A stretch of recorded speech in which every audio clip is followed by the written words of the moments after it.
Personnage hors norme, originaire de Brest, Nathalie Lemel a joué un rôle important au XIXe siècle.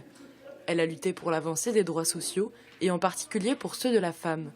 L'exposition se focalise sur la jeunesse brestoise de la militante, car c'est au cœur du bar familial qu'elle a développé sa conscience politique, comme le décrit cette planche.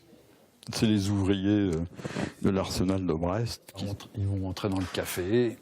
Ça donne lieu à une discussion justement sur déjà la condition ouvrière et Nathalie qui à l'époque a 17-18 ans et aide sa mère au bar. À la fois elle entend ces discussions et en même temps assez jeune je pense. Elle est du fait qu'elle vit dans un quartier près de Recouvrance, dans un quartier populaire, elle a une conscience sociale qui va se développer ultérieurement, nourrie par les lectures et les rencontres qu'elle fera tout au long de sa vie, quoi. Une vie de lutte, mise en image grâce à une recherche documentaire pointue, allant même jusqu'à la couleur du vin.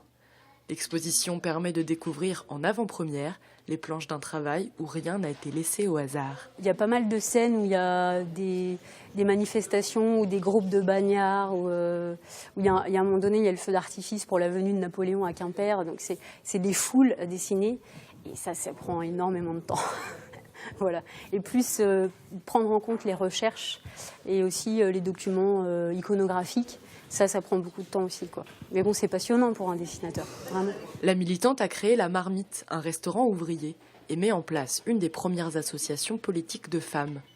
Mais malgré ses nombreux combats, Nathalie Lemel a disparu de la mémoire collective. Et quelqu'un qui n'a pas laissé de traces écrites de son activité, de sa pensée, de son travail, alors que tous les gens qui l'ont connu et tous les gens qui l'ont rencontré disent que c'était une personne extraordinaire, avec une personnalité superbe, avec une puissance de parole, de pensée.